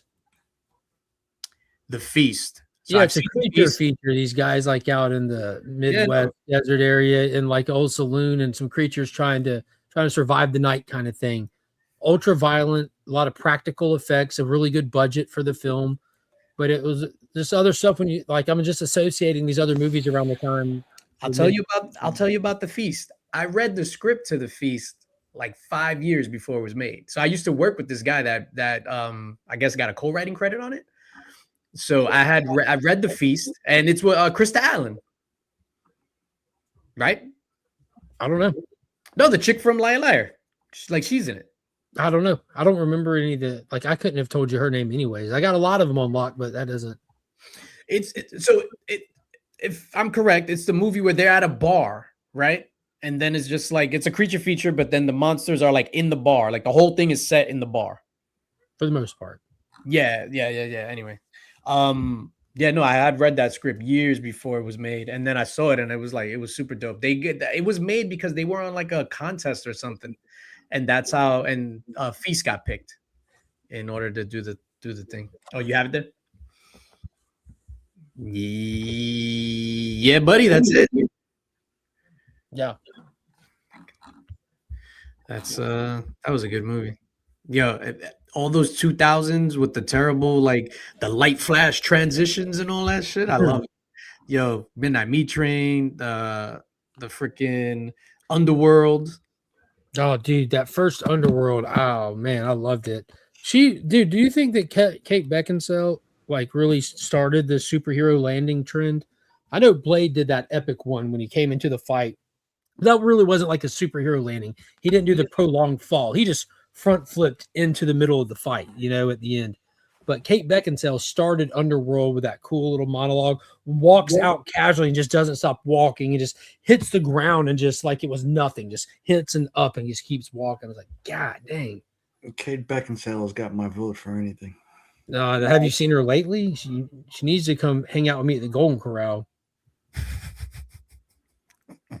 She done crashed out, bro. There's no She's young been hanging out guys. with Kelly Osbourne. There's no young guys at Golden Corral. What about Ravenous? Did you guys see Ravenous back then too? Never Sounds heard of it. familiar. The one with Guy Pearce? Oh, and Gary Oldman or something, right? 1999, Ravenous. Upon receiving reports of a missing persons at Fort Spencer, a remote army outpost on the western frontier. Oh, that's western It's frontier. about like the Wendigo, actually. Oh, see, I would watch that. That was good. The Wendigo ate my baby. What up, Cliff? I think that, dude, I saw where they're remaking Species with you know who. Oh, I definitely see that.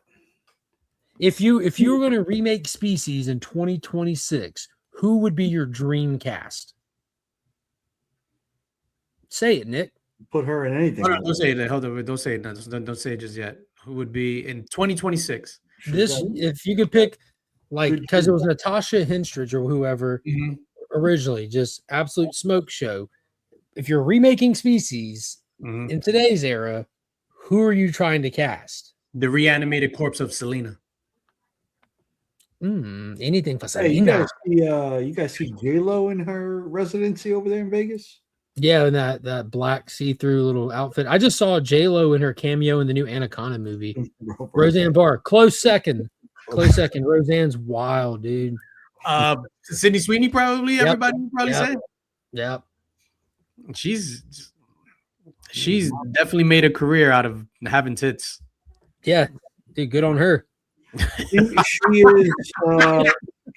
She is the next one in line. You know, Anna Nicole, then Kate Upton, and now Kate Upton, that is a classy lady these days. She just did a photo shoot. Like, dude, I don't even follow the magazine, but I guess it got like just a promotion bump or whatever.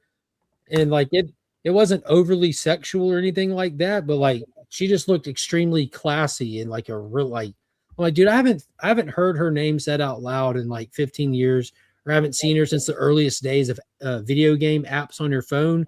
Because like she did a little promo for some like war game, Clash of Champions or something like a decade ago.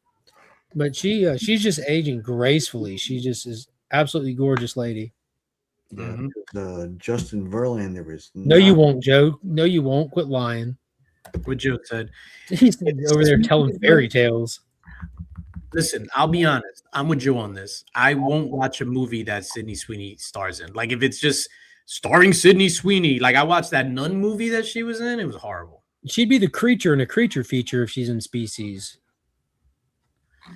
Because that's like the whole premise. She's the Homie said I would never watch a movie that Sydney Sweeney's in. I just watched that movie with her as the nun in it. Horrible.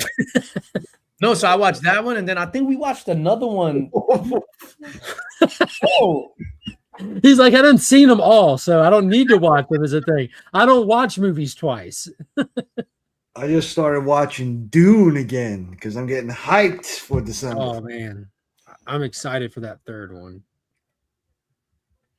Yeah, I don't think Sydney Sweeney's a draw. I think she's just got the sex appeal thing. She's like you said, she's marketed her looks and like good on her. And the funny thing is that she's not even really that good looking. What? Her face is just. I think it's in like November or something. DVH. Yeah, November. It's the same day as Doomsday. Yeah, Avengers Doomsday. Yeah, they're gonna drop. Doomsday, they're gonna, yeah. Dune Dune has all the IMAX screens for 3 weeks though. But I want to hear Nick's thing on this. So Nick, you're saying that Sydney Sweeney isn't hot? She's super hot. That took a 180 real fast. But her face is not a beautiful face. Like if you look at Ana de Armas, Completely different beautiful look to them. face. You look at Rebecca. You better say her name right. You better say her. Don't you dare disrespect her. I can't remember. Ferguson, bro. Beautiful face. She's just like that's another classy lady right there. Classy Rebecca lady, Ferguson right? is just Class A. class Sydney A. Have you watched The Greatest Showman yet, DJ? I have not watched The Greatest Showman yet, I DJ. kind of assumed you haven't because you haven't hit me up raving about it yet. It's so good. Hey, hello, Mark. I just watched The Greatest Showman. Clip Yeah, that. it's Rebecca Ferguson is in that as well. It's on my list. It's on my list. It's on my list. You know, You but said if you're over here talking trash. Surprise, motherfucker. whoa, this is the latest. Yeah. So what's up, Red? What you got going on this weekend? Welcome. All right, let's start. I got a bunch of stuff I'm doing, and what do you have going on this weekend? I'm gonna go to like this art installation tomorrow, and then on Sunday I'm not gonna do anything. Nice. Sounds awesome. So let's get out of here. What's going on? What's up, Remy Q? What's up, baby? I saw you creep on at like 8:33, and you couldn't get on. You couldn't connect. on, yep, and then had an issue getting the internet going back going, and on just now got it back. So, all right, Remy Q. So this is the agenda. You're gonna talk. Did you see the Jack Reacher beat up that guy? Go. yes, Yes. Did you see anything from the Afroman trial? who? I take that as a no. Your stance on CBCS closing their doors, being absorbed by PSA. Who? Exactly. Your stance on CGC talking that gangster talk on Instagram, shooting shots at all their enemies, and people being soft about it. Go. People being soft about it. Yeah, who? Like, I don't know why they were. Okay, go on. Okay. Project Hail Mary. What did you think of it? Thus far, pass. Ready or Not 2. What did you think of it? Pass. Keep going. Keep going, baby. Daredevil, season 5, Born Again, season 2, episode 1. What did you think of it? I'm still finishing up Daredevil from season 3. Let's go. That's the best. That's the best Daredevil. Have you ever seen The Midnight Meat Train starring Bradley Cooper? I've seen plenty of Midnight Meat, but no, not Bradley Cooper's. Let's go. Oh shit! And that's it. That's the entire agenda. Remy Q Studios. Yeah, baby.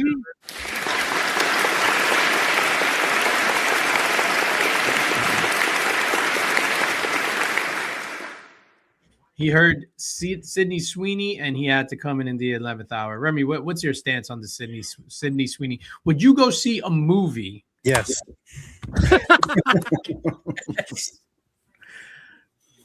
Yes. The possibly remaking Species, eyeing Sydney Sweeney to lead. Yes, I know. Like, it seems like common sense, right? Yeah. Well, I saw a thing on and we may have touched on it briefly in the past about how actors, there's only certain actors who will actually pull people to a movie. And I remember somebody on the internet discussing her, specifically saying that even she couldn't, like as popular as she might be, won't pull people to watch certain movies. And if the second I see something that has her in, I'm like, yeah, I'll watch this. It's this is a must watch now. So yes, absolutely. Really? Yeah. I will not go see a Sydney Sweeney movie in the theater unless it's like a Caligula reboot. Nick thinks she's hideous from the chest up. It's like she's a little cockeyed. Oh shit! you gotta make her a lot cockeyed. Oh, Nick, this is wrong. This is wrong. Yeah, I'm not a fan. I'm not a fan whatsoever. All right. I feel bad, Rem. We're about to skate. No, let's go. Roll it. Why? I don't feel bad because I know Remy's wearing shoes to match the hat. Yeah, let's see your foot game, Remy Q. Funny enough. I don't know, her eyes look normal to me. Oof. She got eyes? Yeah, her eyes look normal to me. Yeah, I don't. Huh. That's the background on my phone. That's what I see when I close my eyes. Yeah, they're kind of bright. See, like the right one is a little bit bigger than the other one. Is it? Yeah. I remember the last time I questioned God, Nick, and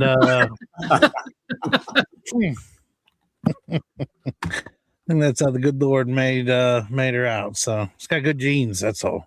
Good genes. Good genes. All right. So in the chat, Sydney Sweeney, hot or this is the office. Was the hot or not? Hot or not in the chat? Hot this is you publicly announcing this. So let's go. This hot is or not? The office. This is y'all's chance. Come out now Hillary Swank. Oh shit! This is your opportunity to reveal some truth right now. In the reveal party. Joe Michaels says pass. I'm on board with Joe Michaels. Lucretia says hot. Eric says what are we even debating? This is Crazy Creep says that I'm like Caucasian. what you smoking.